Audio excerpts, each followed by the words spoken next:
हो जाओ, तुम शांत चित्त से अब अपना इच्छित रूप देख सकते हो।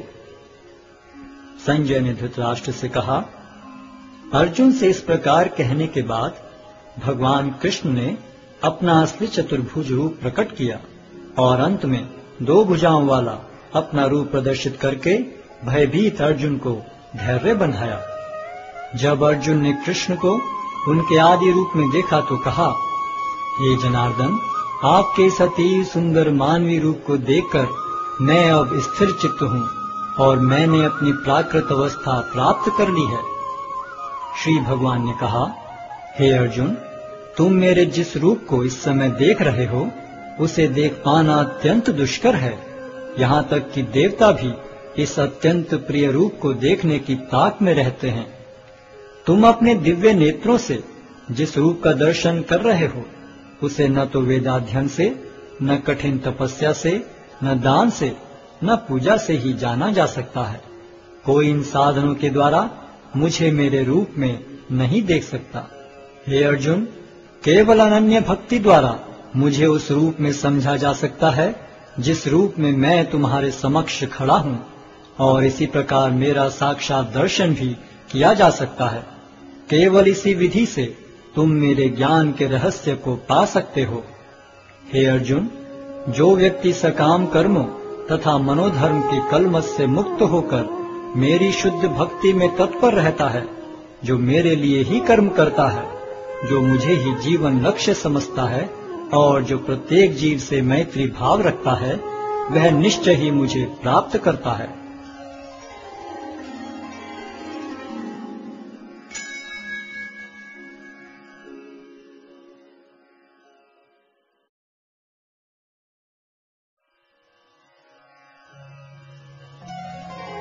अध्याय 12 भक्ति योग।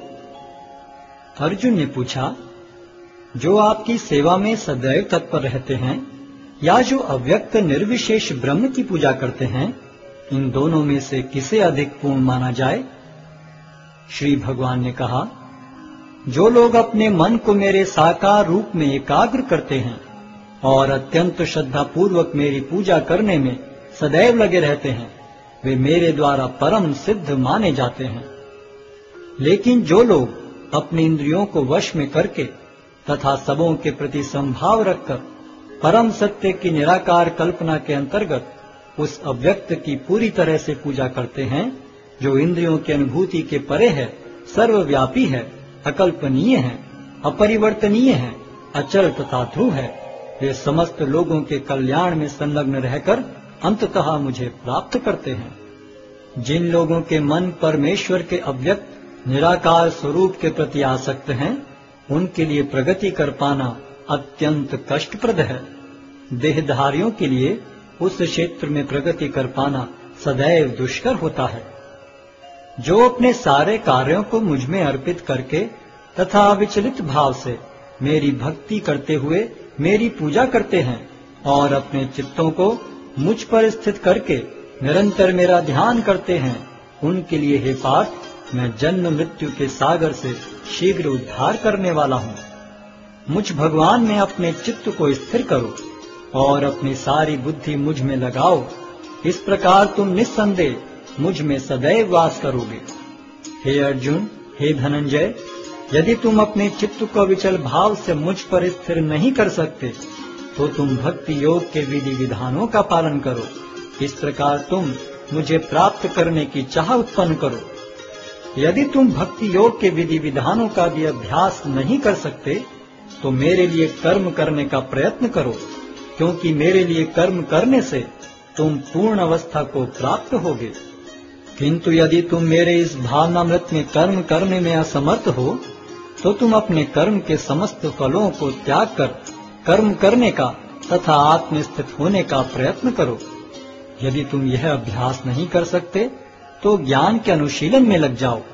लेकिन ज्ञान से श्रेष्ठ ध्यान है और ध्यान से भी श्रेष्ठ है कर्म फलों का परित्याग, क्योंकि ऐसे त्याग से मनुष्य को मन शांति प्राप्त हो सकती है।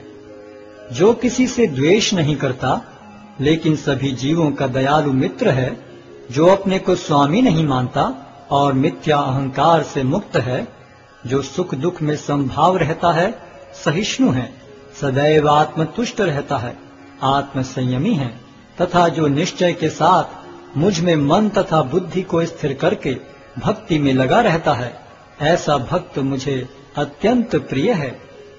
जिससे किसी को कष्ट नहीं पहुंचता तथा जो अन्य किसी के द्वारा विचलित नहीं किया जाता, जो सुख दुख में भय तथा चिंता में संभाव रखता है, वह मुझे अत्यंत प्रिय है। मेरा ऐसा भक्त जो सामान्य कार्यकलापों पर आश्रित नहीं है, जो शुद्ध है, दक्ष है, चिंता रहित है, समस्त कष्टों से रहित है और किसी फल के लिए प्रयत्नशील नहीं रहता, मुझे अतिशय प्रिय है।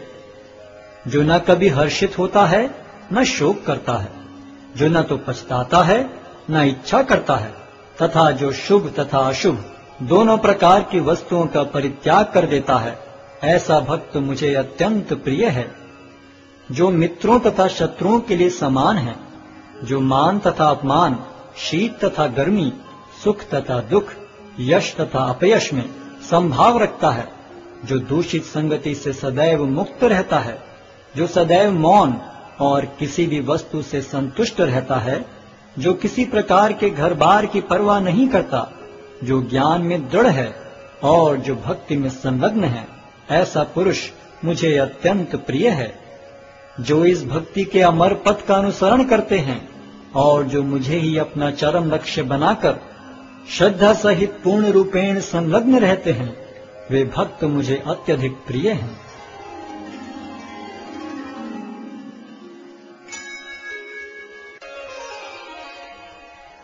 अध्याय 13 प्रकृति, पुरुष तथा चेतना। अर्जुन ने कहा, हे कृष्ण, मैं प्रकृति एवं पुरुष, क्षेत्र एवं क्षेत्रज्ञ तथा ज्ञान एवं ज्ञेय के विषय में जानने का इच्छुक हूं। श्री भगवान ने कहा, हे कुंती पुत्र, यह शरीर क्षेत्र कहलाता है और इस क्षेत्र को जानने वाला क्षेत्रज्ञ है।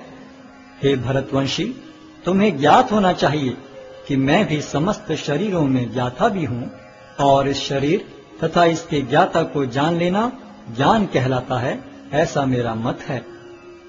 अब तुम मुझसे यह सब संक्षेप में सुनो कि कर्म क्षेत्र क्या है, यह किस प्रकार बना है, इसमें क्या परिवर्तन होते हैं, यह कहाँ से उत्पन्न होता है, इस कर्म क्षेत्र को जानने वाला कौन है और उसके क्या प्रभाव हैं।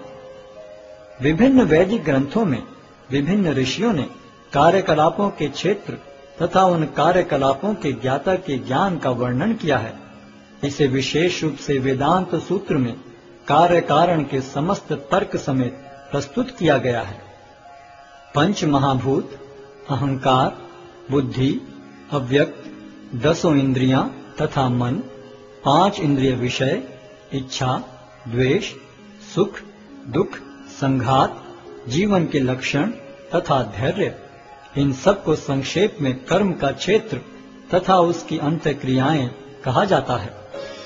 विनम्रता, दंभहीनता, अहिंसा, सहिष्णुता, सरलता, प्रामाणिक गुरु के पास जाना, पवित्रता, स्थिरता, आत्मसंयम, इंद्रिय तृप्ति के विषयों का परित्याग, अहंकार का अभाव, जन्म, मृत्यु, वृद्धावस्था तथा रोग के दोषों की अनुभूति, वैराग्य, संतान, स्त्री, घर तथा अन्य वस्तुओं की ममता से मुक्ति, अच्छी तथा बुरी घटनाओं के प्रति संभाव, मेरे प्रति निरंतर अनन्य भक्ति, एकांत स्थान में रहने की इच्छा, जन समूह से विलगाव, आत्म साक्षात्कार की महत्ता को स्वीकारना तथा परम सत्य की दार्शनिक खोज, इन सब को मैं ज्ञान घोषित करता हूँ और इनके अतिरिक्त जो भी है वह सब अज्ञान है।